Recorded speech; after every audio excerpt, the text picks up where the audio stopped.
ನಾನು ಸೆರಾಕ್ಯಾರು ಮೊಬೈಲಲ್ಲಿ ನೋಡಿದ್ದೆ. ನಾನು ಯೂಟ್ಯೂಬಲ್ಲಿ ನೋಡಿದಾಗ ನಾನು ಮೊದಲೇ ಸುಮಾರು 30 ವರ್ಷದಿಂದ ನನಗೆ ಡಿಸ್ಕ್ ಪ್ರಾಬ್ಲಮ್ ಇತ್ತು. ಹಾಗೆ ಎಲ್ಲ ಕಡೆ ಅದು ಇದು ಎಲ್ಲ ಚಿಕಿತ್ಸೆ ಎಲ್ಲ ಮಾಡಿ ಆಯಿತು, ಆಯುರ್ವೇದ ಆಯಿತು, ಇಂಗ್ಲೀಷ್ ಮದ್ದು ಆಯಿತು, ಎಲ್ಲ ಏನು ಗುಣ ಆಗಲಿಲ್ಲ.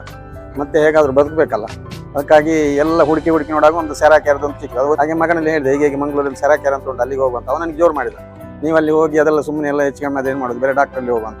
ನಾನು ಹೋಗಿ ನೋಡಿ ಬರುವಂತ. ಹಾಗೆ ಇಲ್ಲಿಗೆ ನೋಡ್ಲಿಕ್ಕೆ ಬಂದು ಒಂದು ದಿವಸ ಬರುವಾಗ ನನಗೆ ತೀರಾ ಕಾಲ್ನೆಲಕ್ಕೆ ಇಡ್ಲಿಕ್ಕೆ ಆಗ್ತಿರ್ಲಿಲ್ಲ. 5-6 ತಿಂಗಳಾಯ್ತು ಕಾಲ್ನೆಲಕ್ಕೆ ಇಟ್ಟು ನಡಿಲಿಕ್ಕೆ ಆಗ್ತಿಲ್ಲ. ರಾತ್ರಿ ಬಿಸಿನೀರಲ್ಲಿ ಇಟ್ಟಿದ್ದೆ, ಐಸಲ್ಲಿ ಇಟ್ಟಿದ್ದೆ, ಏನೆಲ್ಲ ಮಾಡ್ತಾ ಇದ್ದೆ, ಏನಾದರೂ ಗುಣ ಆಗಿಲ್ಲ. ಮತ್ತೆ ಇಲ್ಲಿ ಬಂದೆ. ಇಲ್ಲಿ ಬಂದು ಫಸ್ಟ್ ದಿವಸ ನನಗೆ ಮ್ಯಾಟಿ ಮತ್ತು ಫುಡ್ ಥೆರಪಿ ಕೊಟ್ಟರು. ಅದೇ ದಿವಸ ನನಗೆ ಕಾಲು ತುಂಬ ಒಂದು ಖುಷಿಯಾಗಿ ಅದಾಯಿತು. ಮತ್ತೆ ನಾನು ಕಂಟಿನ್ಯೂ ಈಗ ಮತ್ತೆ 20 ದಿವಸ 21 ದಿವಸಕ್ಕಿಂತ ಬರ್ತಾ ಇದ್ದೀನಿ ಇವಾಗ. ಈಗ ತುಂಬ ಇದಾಗಿದೆ, ಬೆನ್ನು ನೋವು ಇಲ್ಲ. ಈಗ ಬೆನ್ನು ಅಂದರೆ ಈಗ 80% ಕಡಿಮೆ ಆಗಿದೆ. ರಾತ್ರಿ ಮಲಗಿದ್ರೆ ಮೊದಲು ಬಹಳ ಹೆದರಿಕೆ ಆಗ್ತಿತ್ತು ನನಗೆ, ಮಲಗಿದ ಬೆಳಿಗ್ಗೆ ಹೇಳಲಿಕ್ಕೆ ಆಗೋದಿಲ್ಲ ಅಂತ. ಈಗ ಹಾಗೆ ಆಗುದಿಲ್ಲ. ಈಗ ರಾತ್ರಿ ಮಲಗಿದ ಬೆಳಿಗ್ಗೆ ಹೇಳುವಾಗ ಒಂದು ಸ್ವಲ್ಪ ನೋವಿರ್ತದೆ, ಮತ್ತೆ ಸರಿ ಆಗ್ತದೆ.